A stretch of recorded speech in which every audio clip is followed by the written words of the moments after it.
Welcome to Attention Talk Video, where we pay attention to attention. Now, here's your host, 𝐓𝐘𝐒.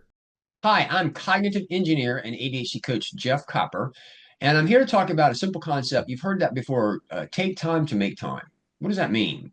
Well, it means pause and think. To step out of yourself and really give some really thought to kind of what you're doing in a bigger context and really make sure it's somewhat purposeful. And I find people with ADHD, they really don't stop and think.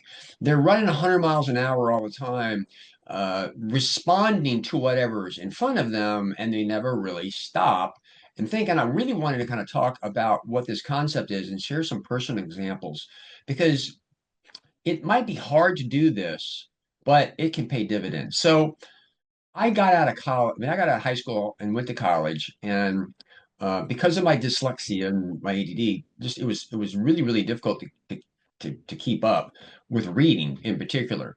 And so I found that if I was going to take a class, the professors, you have class notes and you have all kinds of assignments, but I began to just realize I needed to be efficient. I needed to only focus on what was being taught. So what I would do is I would always go to the professor's office at the first office hours that they have. And while I didn't say this to the person, I was asking them questions like, okay, what are we going to learn? Where does the material come from?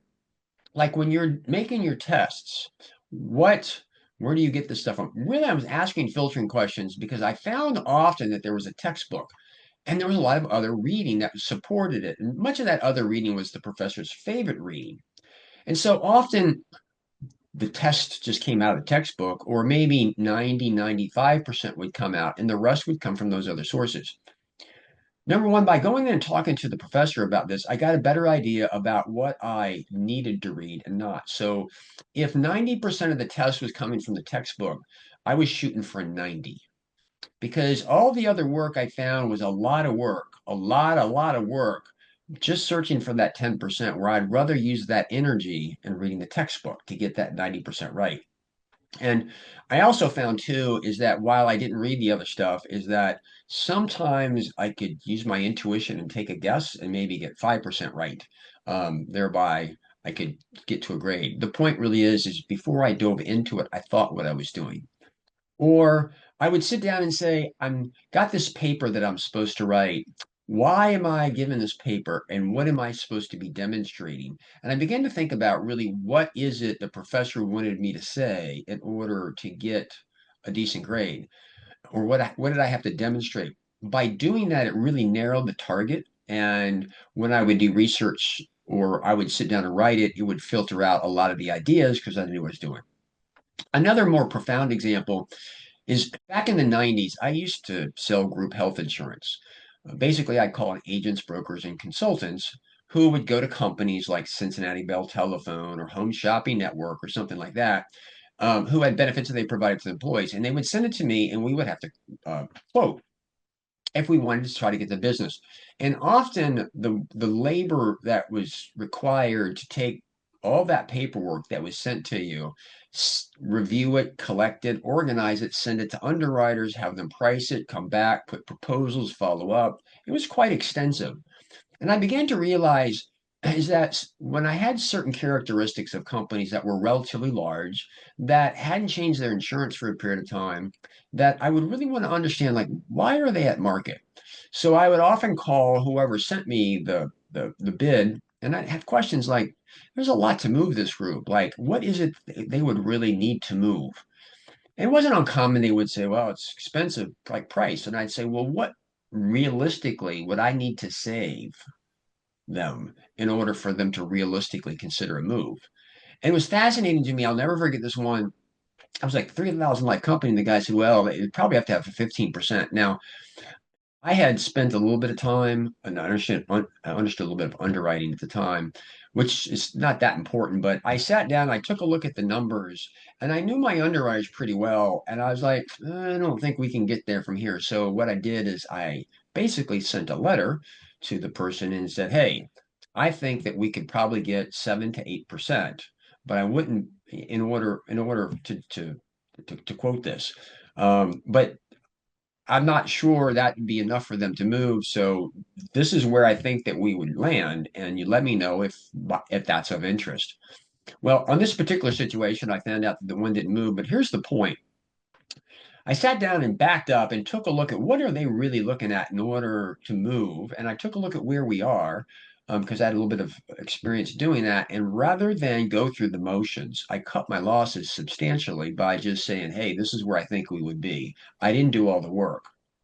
Another example is I was coaching an individual who was in an area. This is a very similar story where there was this big RFP that came out, and it was like the biggest in the industry and huge for his company. And he was getting ready to run down the path of doing this, and it was probably going to be 30, 35 hours. And I said, whoa, whoa, whoa, before we do this, like, what's this all about?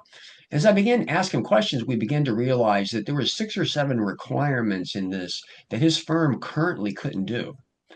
So the idea was, if we can't do this, how committed to upper management is to do this? Like, I know they'd like the business, but in terms of resources, in order to put this together, they really have what they need to make it happen. So the guy, it kind of caught him off guard. So he actually called the president of the company and they had some conversations, and it was pretty clear the company wasn't going to do it. So rather than go through this bidding process, he just wrote and said, "Hey, we'd really like to bid, but these are 6 requirements of yours that we would not be able to do. If you'd like to consider another proposal that didn't do that, let us know." Of course, he never heard back to him. Here's the point. In each one of these situations, I stopped, or somebody stopped, took a look at the bigger picture, and realistically made an assessment. Now, understand that by not doing that, it took some time to think through this, but it saved an enormous amount of time. And this is one of those things that I think that is very, very helpful for people with ADHD, but they get so caught up in the moment that they don't really stop and think about it and work through it. I mean, realistically, sometimes you need some sounding boards, but my message to you is if you're running 100 miles an hour and you're overwhelmed, if you stop sometimes, think about what you're doing. Actually, I got another example.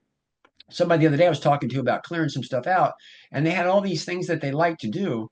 And we had this conversation that they actually had a daughter and they enjoyed spending the time with the daughter. And we really started talking about all this stuff they had to do because all of her time was spent with the daughter. The daughter's not going to leave the house for another 14 years plus college. So if she was going to spend the time with her daughter, why does she still have this stuff around? And in that moment, she actually recognized that, yeah, now that I'm thinking about this all going to take a back seat till then. So I'm just going to take it off the shelf and come back to it a little bit later. Again, another example of pausing and thinking about what you're doing. I hope this has got you to think. I hope it inspires you. Consider it. Take a look at your world. Say, what's going on? You might find that you can save yourself an enormous amount of time and stress by just thinking through stuff. If you're new to our channel, please hit the subscribe button. If you're existing, comments, likes, we appreciate that just to try to keep our channel in fashion so we can get good content out there to people. With that, I hope you've enjoyed this edition of Attention Talk Video. Take care.